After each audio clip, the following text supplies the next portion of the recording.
So who's been waiting on this time of year? Me. Starting to cool off a little bit, leaves starting to fall. I'm ready.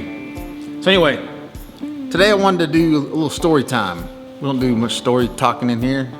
No fabrication, a little story time. I'm gonna give you a little history. I can't remember if I've shared this or not. We're gonna do it anyway. So it's not a part of the story I want to tell you, but check this out. Like, I got a box turtle in the shop.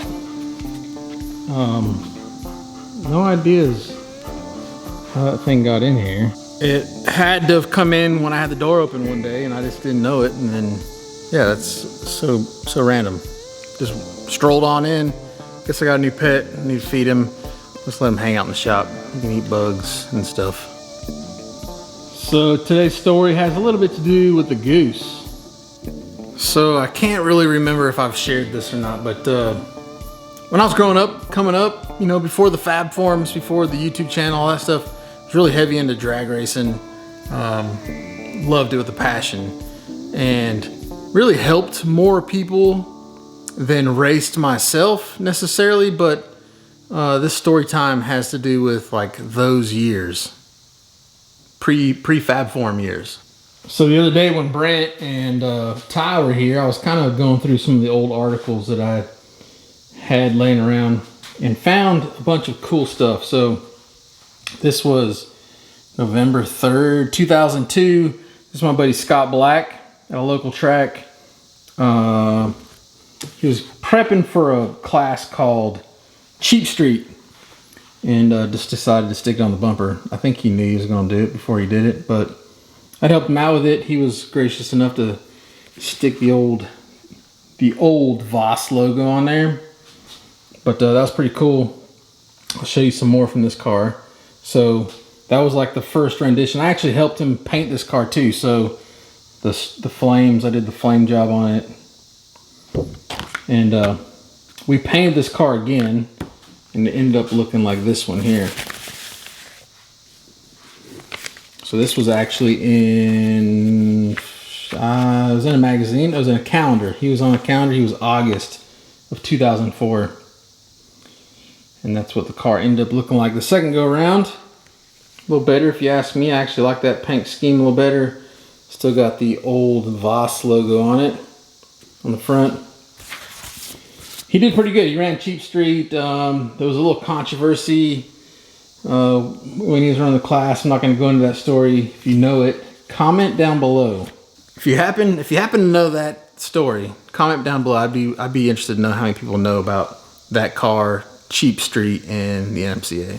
But really what I loved was NMRA. So I was a big Mustang guy, obviously. And so NMRA, if you guys don't know, is National Mustang Racers Association. I don't even know if it's still a thing. I know the NMCA is, but I'm not sure if the NMRA is. But there was a class in there called Real Street. And I helped a guy out named Bruce Heminger. You can see right here, it's got the fabforums.com banner on the side of it. And so these were, I think in this particular one, he probably finished, he finished first. And second place was Tim Matherly, a buddy of mine. Tim Matherly, a local guy. And they basically battled it out the whole year that year. With Bruce, I helped him out with his induction system. So for a lot of you guys that don't know, I used to manufacture induction tubes. And he basically ran my tube his entire career, which was awesome. But like that particular race, he finished first. You can see in this one, I think he finished second to Tim Matherly. They basically went back and forth the whole season, battling it out. I actually think they swapped national championships. So it was pretty cool. It was a fun ride. I used to travel around with these guys and go watch. So there's another one, Bruce, riding a big wheelie. Got the fabforums.com on there. And he actually helped me out with the Fab Forum stuff. I mean, that was like when it was first coming out.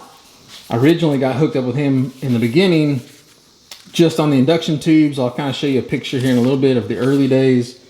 But it ended up in a lot of magazine posts. Like this was just a advertisement for the National Trail Raceway in Columbus, Ohio. on September 2nd through the 4th, 2011. And they just happened to put his car right there at the top. Chris Tootin. If you guys know Chris Tootin, he's a local guy. He was running, he ran drag rail for a while, and then I think he ran outlaw for a little bit too. So here's one out of Race Pages. Same kind of deal. Real Street. Probably won the race. Yeah, he won with a 941 at 145. Tim was runner-up. And if you guys know anything about this class, you had to run stock cubes. I think you could run 306 cubic inches, stock camshaft. You could run aftermarket heads, aftermarket intake, but you were limited on what you could run. You couldn't just run any kind of heads, any kind of intake. There was like 3 to choose from. So another one, second place, MRA Real Street. This was, what race was this? Anyway, they were close. Look, he had 3,325 points, and Bruce was 3,200 points. So they were like neck and neck the entire season, every season for about 3 years that happened, I think. See, there's one where he first, and then guess who was second? Great class. You can run supercharger or nitrous. I think Tim ran a 2-valve setup with a Pro Charger, if I believe. And Bruce always ran nitrous. At this point in his career, it was a dry setup. Here's a picture of an Edelbrock advertisement in Race Pages.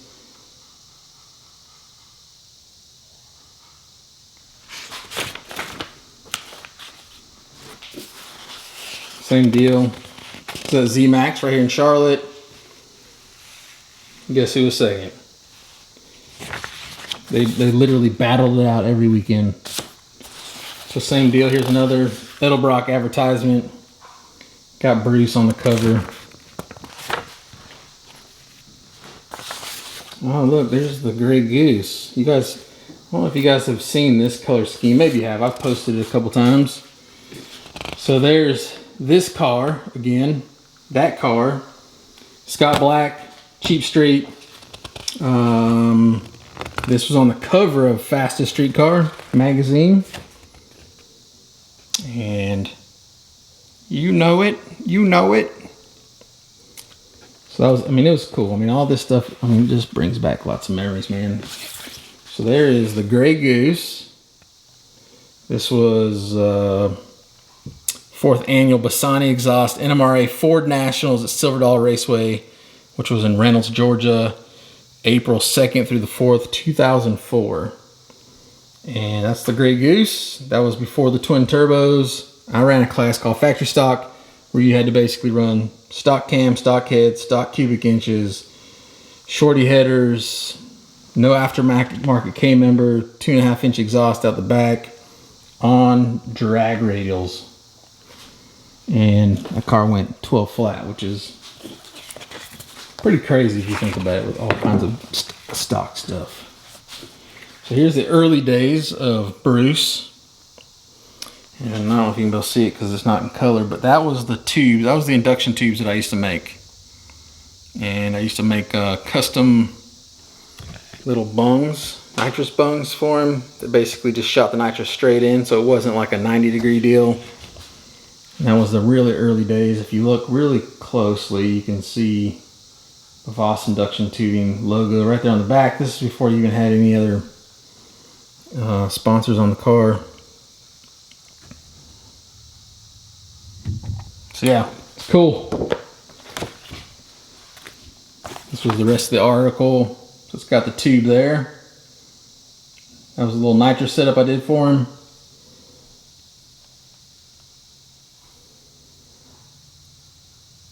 Worked awesome.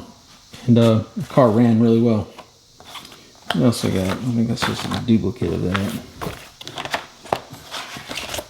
And then an old Mike Murillo. So this is really old. You guys probably know Mike Murillo from MPK. Well, that was his old car. Mike Murillo's been around forever. Bunch of championships, ran NMRA for years. And this was his old car when he ran Street Outlaw. Or not Street Outlaw, he ran just Outlaw, Super Street Outlaw, that's what it's called. Super Street Outlaw. A couple championships there. And this is the actual magazine.